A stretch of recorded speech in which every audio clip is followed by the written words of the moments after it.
क्या हाल है everybody. This is Naman Jain and आज हम एक बहुत इंपॉर्टेंट टॉपिक पढ़ने वाले हैं मोशन चैप्टर का, यूनिफॉर्म सर्कुलर मोशन। और एग्जाम में यहाँ से डायरेक्ट क्वेश्चन आते हैं, तो ये बहुत इंपॉर्टेंट लेक्चर होने वाला है। चलिए स्टार्ट करते हैं इस लेक्चर को विथ मोटिवेशनल कोट। तो आज का मोटिवेशनल कोट ये है कि if you can change If you can change your mind, you can change your life. सी, आपका जो माइंड है, आपका जो ब्रेन है, वो बहुत ज्यादा शक्तिशाली है, बहुत ज्यादा पावरफुल है। इतना पावरफुल है जिसकी कोई हद नहीं है। लेकिन अगर आप उसको चेंज करना जानते हैं टफ से टफ सिचुएशन में, तो आप कुछ भी चेंज कर सकते हैं अपनी जिंदगी में। तो always remember, your brain is the most powerful key towards the success. If you able to change it, you can change your life. Now, let's start with the chapter that is uniform circular motion. तो uniform circular motion की अगर हम simple definition की बात करें तो the motion of an object in a circle और a closed path. इन वर्ड्स पे ध्यान देना, क्लोज्ड पाथ। ओके, अब वो क्लोज्ड पाथ क्यों बोला मैंने? सर्कल भी हो सकता है, लेकिन क्लोज्ड पाथ कहना ज्यादा सूटेबल रहेगा इस पॉइंट पर। With a constant speed. See, closed path क्यों बोला मैंने, इसके बारे में हम डिस्कस करेंगे अभी। बट फिलहाल हम एक छोटा सा एग्जांपल देखते कि जैसे मोशन ऑफ फैन। फैन का मोशन एक पर्टिकुलर स्पीड से, फैन का मोशन एक पर्टिकुलर स्पीड पे घूम रहा है। अगर आप एक नंबर पे चलाएंगे तो वो उसी कांस्टेंट स्पीड से घूमता रहेगा। इसलिए यूनिफॉर्म सर्कुलर मोशन में स्पीड हमेशा कांस्टेंट होती है, इस बात को नोट करना। आप फैन को 3 नंबर पे चलाओगे तो वो 3 नंबर पे ही चलेगा, एक बट कांस्टेंट स्पीड्स के साथ। एक आर्टिफिशियल सैटेलाइट का मोशन टुवर्ड्स दी अर्थ। अब आर्टिफिशियल सैटेलाइट क्यों? क्योंकि ये कांस्टेंट स्पीड के साथ अर्थ के चारों ओर चक्कर लगाती रहती है, इसलिए कांस्टेंट स्पीड बोला गया है आर्टिफिशियल सैटेलाइट को। नाउ, अब मैंने कहा है कि क्लोज्ड पाथ का मतलब क्या है। सी, अगर हम पहले एग्जांपल की बात करें एक रेक्टेंगुलर ब्लॉक की। ओके, अब रेक्टेंगुलर ब्लॉक में आपको कितने टर्निंग दिख रहे हैं? 1, 2, 3 एंड 4।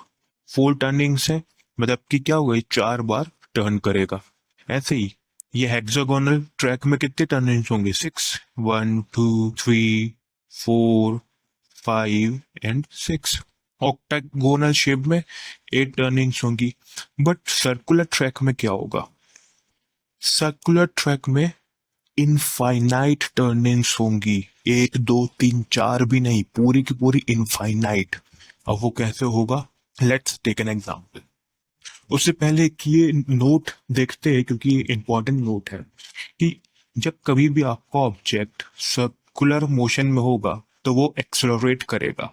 ओके, अब मैंने अभी थोड़ी देर पहले डिस्कस किया था कि कांस्टेंट स्पीड रहेगी सर्कुलर मोशन में, तो वो एक्सेलरेट कैसे कर सकता है? एक्सेलरेशन के लिए तो चेंजेस चाहिए रहते हैं वेलोसिटी में, तभी तो हम बोलते हैं कि हमारी बॉडी एक्सेलरेट कर रही है।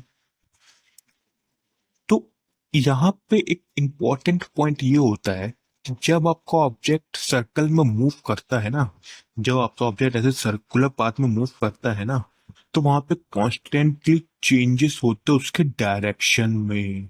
इस बात को नोट करना कि उसके डायरेक्शन में चेंजेस होते हैं जब भी आपका ऑब्जेक्ट सर्कुलर पाथ में ट्रेवल करता है, उसके डायरेक्शन में चेंजेस होते हैं। अब कैसे होंगे ये देखते हैं। तो हमने पहले लेक्चर्स में एक्सेलरेशन की डेफिनेशन पढ़ी थी।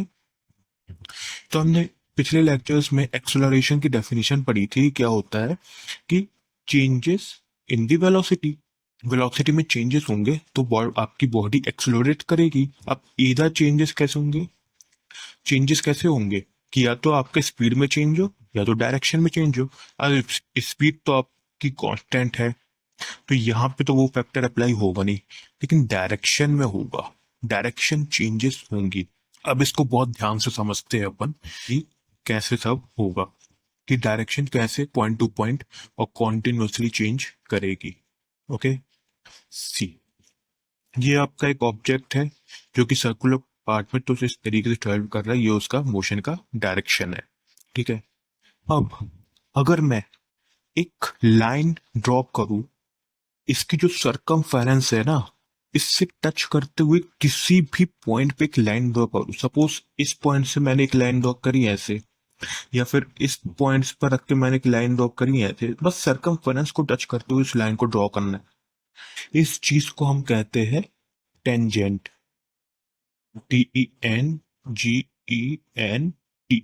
ये होता आपका टेंजेंट, जो ये लाइन हमने ड्रॉ करी है, तो इसको हम बोलेंगे टेंजेंट। अब इसको थोड़ा और डिटेल में समझते हैं कि आखिर ये है क्या। सी, जब भी हम एक पॉइंट ड्रॉ करेंगे सरकमफ्रेंस से होते हुए, सॉरी, एक लाइन ड्रॉ करेंगे सरकमफ्रेंस से होते हुए, तो वो कहलाएगा हमारा टेंजेंट। और इसी टेंजेंट को हम बोलते हैं in physics velocity. Tangent mathematics में बोला जाता है और फिजिक्स में इसी चीज़ को बोलेंगे वेलोसिटी। ओके, तो बस इतना सा पॉइंट रिमेंबर रखना है कि सरकमफ्रेंस पे जब भी हम लाइन ड्रॉ करेंगे सरकमफ्रेंस को टच करते हुए, तो वो हमारी दर्शाएगा वेलोसिटी। अब देखो, यहाँ पे velocity point two point change हो रही है। अगर मैं यहाँ पे रख के ड्रॉ करूँगा तो डायरेक्शन यहाँ पे हो जाएगा। यहाँ पे रख के मैंने ड्रॉ करी तो डायरेक्शन साउथ में हो गया। यहाँ पे रख के ड्रॉ करी तो डायरेक्शन टुवर्ड्स ईस्ट हो गया। यहाँ पे रख के ड्रॉ करी, चलो इसको ना मैं थोड़ा सा रब करके अच्छे से बताता हूँ। सी, यहाँ पे रख के मैंने ड्रॉ करी तो यहाँ पे डायरेक्शन क्या हो गया, वेस्ट। यहाँ पे रख के मैंने लाइन ड्रॉ करी तो यहाँ पे डायरेक्शन क्या हो गया, साउथ। यहाँ पे रख के ड्रॉ करी तो यहाँ पे डायरेक्शन हो गया ईस्ट, और यहाँ पे रख के ड्रॉ करी तो यहाँ पे डायरेक्शन हो गया नॉर्थ। तो यहाँ पे 1 2 3 4 डायरेक्शन दिख रही है, लेकिन यहाँ पे 4 नहीं होंगी, यहाँ पे इनफाइनाइट होंगी। क्यों? क्योंकि मैं यहाँ पे रख के भी ड्रॉ कर सकता हूँ, है ना, यहाँ पे रख के भी ड्रॉ कर सकता हूँ, यहाँ पे रख के भी ऐसे ड्रॉ कर सकता हूँ, यहाँ पे रख के भी ऐसे ड्रॉ कर सकता हूँ, यहाँ पे भी। तो ऐसे बहुत सी मल्टीपल डायरेक्शन होगी। इसलिए मैंने बोला है कि अब स्पीड में चेंजेस नहीं होंगे, लेकिन डायरेक्शन में चेंजेस होंगे। और डायरेक्शन में चेंज हो रहा है तो इसका मतलब क्या है, आपकी वेलोसिटी एग्जिस्ट कर रही है, और वेलोसिटी में कॉन्टिन्यूसली चेंजेस हो रहा है, तो आपका क्या है, बॉडी एक्सेलरेट करेगी। क्या ये बात समझ में आई?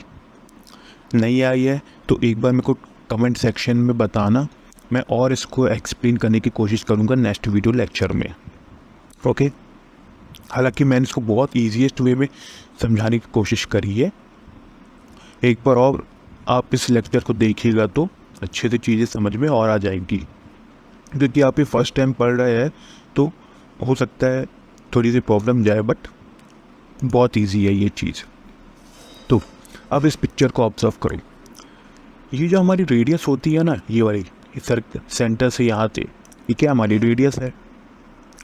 इस रेडियस को हम बोलते हैं एक्सेलरेशन। कि जो चीज़ वेलोसिटी के परपेंडिकुलर जाएगी, वेलोसिटी की कोई भी चीज़ परपेंडिकुलर जाएगी, उसको हम बोलेंगे एक्सेलरेशन।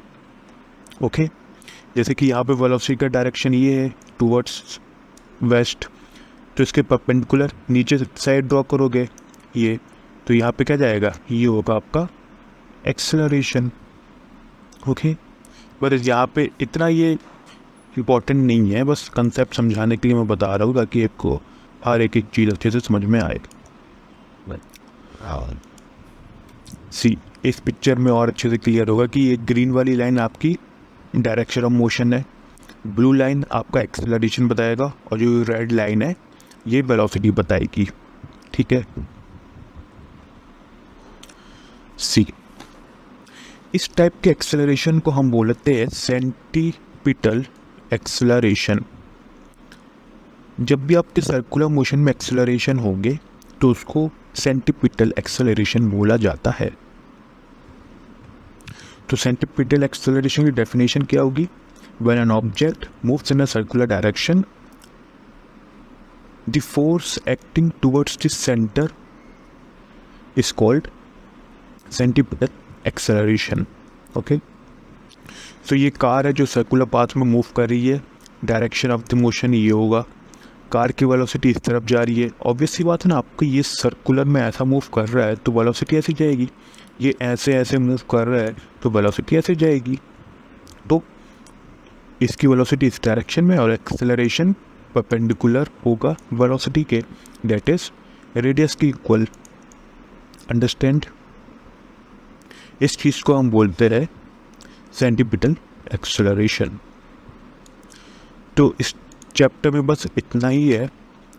अब एक एग्जाम्पल की बात करते हैं। यहाँ पे एक क्वेश्चन जो यहाँ पे पूछा जाता है मेनली कि हमको एक पार्टिकल दिया हुआ है जो कि सर्कुलर पाथ में मूव कर रहा है विथ रेडियस 35 मीटर। देन हमको बताना इसका डिस्प्लेसमेंट क्या होगा एंड डिस्टेंस ट्रेवल कितना करेगा in meters after completing half revolution. इस पॉइंट को नोट करना कि हमको हाफ रेवोल्यूशन का निकालना है, फुल नहीं। सो ये हमारा सर्कुलर पाथ है, यहाँ से ए से बी तक हमको बताना है, क्योंकि हाफ रेवोल्यूशन इतना ही होगा यहाँ से लेकर के यहाँ तक बस। तो ये क्या होगा, हमारा हाफ रेवोल्यूशन होगा। ठीक है, अब इसको अच्छे से रब कर देते, फिर आपको और अच्छे से एक्सप्लेन करेंगे। चलो स्टार्ट करते इस क्वेश्चन को। सो डिस्प्लेसमेंट क्या होगी हमारी, shortest distance between 2 point, that is ये वाला हिस्सा, ये क्या होगा, डिस्प्लेसमेंट होगा, डेट इज 2r जो कि डायमीटर होगी। और डिस्टेंस क्या होगी, जो एक्चुअल पाथ ट्रेवल किया जाता है, यानी कि ये सर्कमफ्रेंस वाला हिस्सा, ये रेड लाइन जो आप देख रहे हैं सर्कमफ्रेंस वाला हिस्सा। ठीक है, तो अब देखो, अगर हमें हाफ साइकिल ट्रेवल करनी है तो डिस्टेंस क्या हो जाएगी, half of the circumference of circle. क्यों, क्योंकि हमको क्या बोला गया क्वेश्चन में, हाफ रेवोल्यूशन बोला गया है, तो सर्कमफ्रेंस ऑफ द सर्कल तो होगी ही होगी, लेकिन इसको हम क्या करेंगे, हाफ करेंगे। ठीक है, क्योंकि हमको सिर्फ आधी के लिए निकालना है, सिर्फ इतने पोर्शन के लिए बस। तो हाफ इंटू 2πr, सर्कमफ्रेंस होती है आपकी 2πr, तो 2 से 2 कैंसिल हो जाएगा, बचेगा क्या, सिर्फ πr। आपको रेडियस ऑफ द पाथ 35 दी हुई है, बस वैल्यू पुट करेंगे और आंसर कितना जाएगा, 110 मीटर्स। ये आपकी हो जाएगी डायरेक्शन। और डिस्प्लेसमेंट की बात करें तो डिस्प्लेसमेंट क्या हो जाएगा, डायमीटर की equal, that is r plus r 2r। तो यहाँ पे डिस्प्लेसमेंट क्या हो जाएगा, after half circle is 2r, तो 2 इंटू 35, रेडियस हमारी 35 है, दैट इज 70 मीटर। तो यहाँ पे हमारी डिस्टेंस क्या जाएगी, 110 मीटर, और डिस्प्लेसमेंट क्या जाएगा, 70 meter, that is option 1 is correct. तो यहाँ पे हम इस लेक्चर को ख़त्म करते हैं। उम्मीद करते हैं आपको ये लेक्चर बहुत अच्छे से समझ में आया होगा, क्योंकि मैंने इसको बहुत डिटेल में समझाने की कोशिश करी है, बहुत ईजीएस्ट वे में। तो मिलते हैं अगले लेक्चर में, तब तक के लिए take care and goodbye. Channel को सब्सक्राइब नहीं किया तो सब्सक्राइब कर लेंगे, ताकि लेटेस्ट नोटिफिकेशन आपको मिलते रहे।